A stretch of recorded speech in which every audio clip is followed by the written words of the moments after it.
čia yra, kad suprasti, apie 120 kvadratinių metrų patalpas. Tai va, jau čia yra išklijuotos 3 vonios. Pagrindinis mūsų mazgas. Dėl to nusprendėm, kad padaryti grindinį elektrinį šildymą. Jo, šiaip dar va čia labai įdomus dalykas yra dėl pačios perdangos tarp aukštų. Labą dieną, sveikinamės iš objekto, kurį su Ignu darom. Tai Ignas padeda visus statybos darbus atlikti. Tai mes kartu visus objektus jau, nežinau, kelintų metų, nuo 20, man atrodo, ne? Jo, panašiai. Kažkur nuo 20 darom. Tai va, tai ir dabar esam vienam objekte, kurį jau 3 mėnesius maždaug darom. Mes Liepos gale berods, ne, pradėjom. Jo, visiškai buvo tuščias patalpas, bendra erdvė, ofisas. Jo, čia buvo ofisai, tai žodžiu, galima apsidairyti ir pažiūrėti, ką mes čia darom. Tai čia yra, kad suprasti, apie 120 kvadratinių metrų patalpas. O čia yra 2 įėjimai, tai čia vienas, kitas, abu bus naudojami. Tai dabar parodysim, ką mes, patalpas, kad suprasti, kas čia per erdvės. Čia bus 5 kambariai nuomai, trumpalaikiai nuomai pritaikyti su savo patogumais. Ir, turės visus reikalingus dalykus, tai vonia, dušas bus konkrečiai, virtuvėlės, lovas. Tai ir taip pat bus ir dar viena patalpa, kuri yra tokia kaip techninė patalpa. Ir tuo pačiu čia bus tarnaujama šitas patalpos, tai čia bus skalbykla. Irgi čia jau suklijuota. Ir planas buvo iš čia, ne? Man atrodo, pasijunginėti kanalizaciją. Jo, bet susidūrėm su problema, kad keturšakis yra giliai sienoje, praktiškai pas kaimynus su sienos. Čia kažkur metro, ne? Jo, panašiai yra metro storijos sienų, sena mūrinė. Ir kadangi keturšakis buvo labai aukštai, nuo to taško negalėjom jungtis į kitus kambarius. Jau pradiniam taške gavosi dušo zona gan pakelta. Jo, ir buvo didžiausias iššūkis į vidurinius kambarius šitos kanalizaciją pravesti. Kadangi negalėjom iš apačios, tai teko per paviršių ir dėl to štai čiagi atsirado šitas daiktas. Koks čia aukštis, aš dabar nepamenu? 24 cm. 4 comai. Tai va, ir kadangi už tos sienos buvo kitas kanalizacijos stovas, tai mes tik išsigriovę pamatėm, kad priėjimas prie jo geresnis, jis yra žemiau. Jo, tai dėl to, jisai, žodžiu, už sienos yra, buvo pragręžta skylė, čia atvestas ir čia taip palei sieną išvedžiota kanalizacija, kas šiaip jau gal ir... Žodžiu, nelabai geras variantas, bet nebuvo kito pasirinkimo ir mes kaip ir tą žinojom. Iš kitos pusės, tai čia į šitus 2 kambarius tai bus įėjimas šitas, o iš šito įėjimo į kitą bus kambarį patekimas.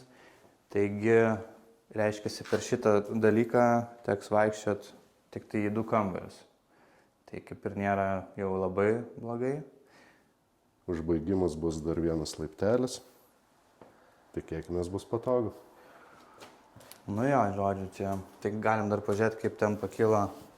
Čia kuriam aukščiausias taškas? Čia, ne? Ar kitam aukščiau? Ar tas pats? Jie plius minus yra vienodi. Vienodi. Tai čia gavosi, kad to pasiekoje iškyla dušo zona. Nepameni, kiek čia yra aukštis? Netoli 30. Netoli 30. Nieko tokio labai tragiško. Tai va, jau čia yra išklijuotos 3 vonios. Čia dar ledai, nebus, Ignai? Jo, turėsim paslėptą apšvietimą.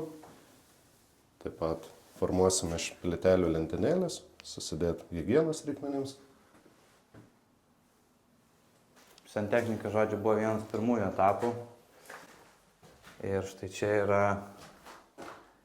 pagrindinis mūsų mazgas.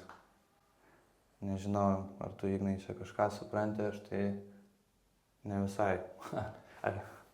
Na, čia padarėm taip, kad galėtume uždaryti vandenį kiekvienam atskirai kambarį.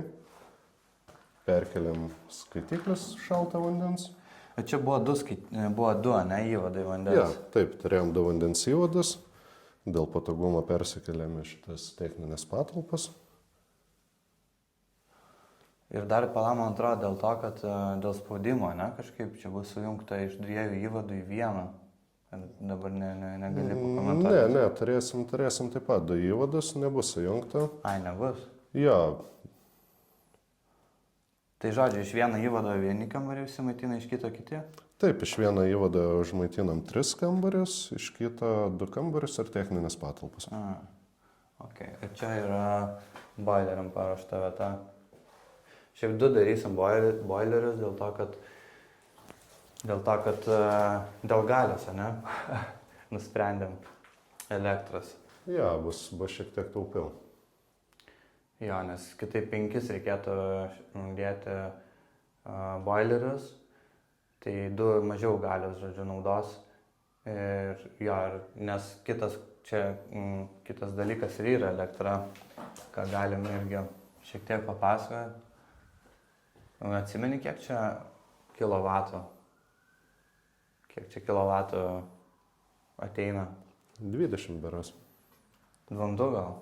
Ja, kažkas tokio. Jo. Tai, pasiskaičiavom, kad turėtų užtekti. Bėda dar ta, kad čia grindinis šildymas bus. Elektrinis. Čia yra minus šitų patalpų. Nežinau, ar toks jau labai didelis minusas, bet kaip ir vis tiek minusas, kad nėra šildymo. Jokio centrinio.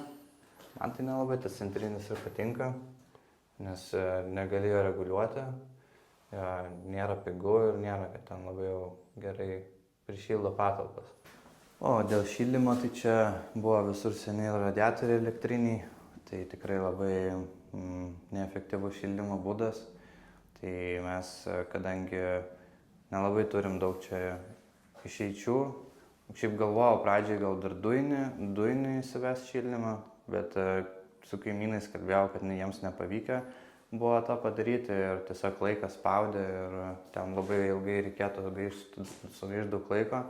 Dėl to nusprendėm, kad padaryti grindinį elektrinį šildymą.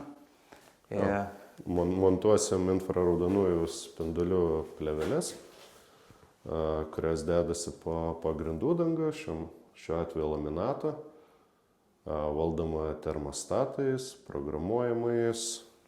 Čia kažkur nebus termostatai? Jo, kiekvienas kambarys turės atskirai savo valdymą. Ir palaim, čia bus visam plote, ne? Jo, tik tai nedėsim po baldais. Po baldais, jo. O vonia irgi šit nedarėm jokio šildymo. Nežinau net kodėl, gal dėl taupimo sumetimų, mažos patalpos, gyvatukai bus.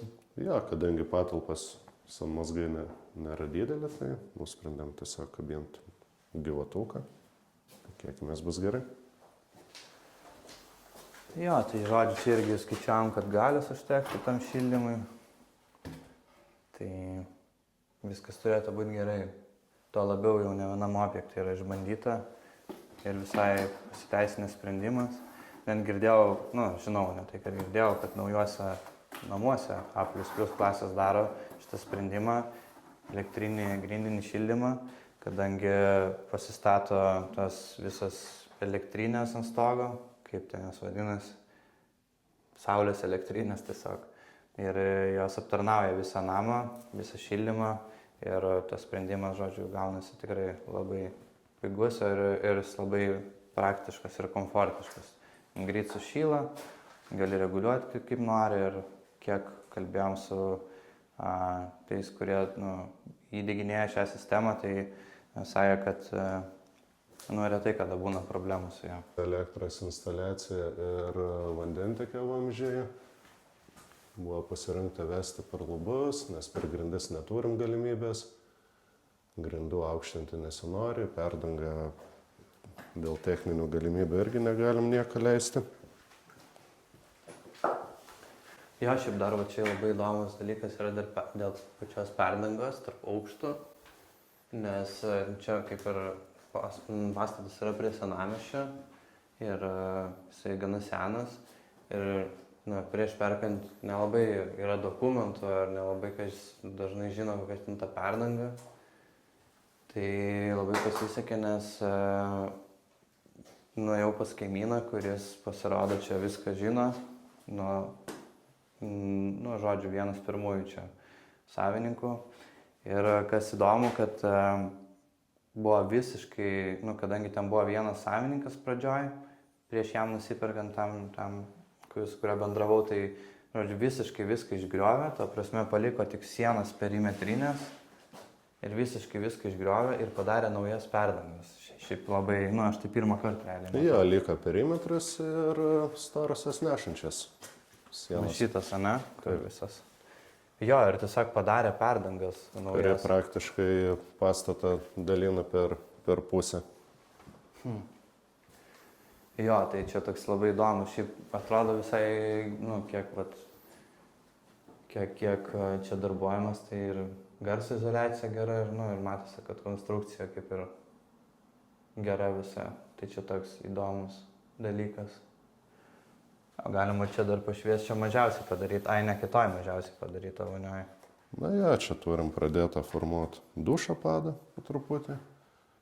Sienos čia yra dar senos likusios, gan kreivos, dar reiks tiesintis. Čia kur yra mėlynas gipsas, turėjom uždarytą angą įėjimo į laiptinę turbūt. Tokią didelę ertmę turėjom, izoliavom garsą, uždarėm. Tai čia sekantis žingsnis plytelės ir jau sienas jau kitą savaitę, nemanau, bus pradedamas daryti. Čia yra ventiliacija jau daroma, kaip ten su ta ventiliacija? Iš viso patalpose turim 5 ventiliacijos šachtas, bet iš jų 3 tik tai yra gyvas, kaip pasakyti, turi natūralią trauką.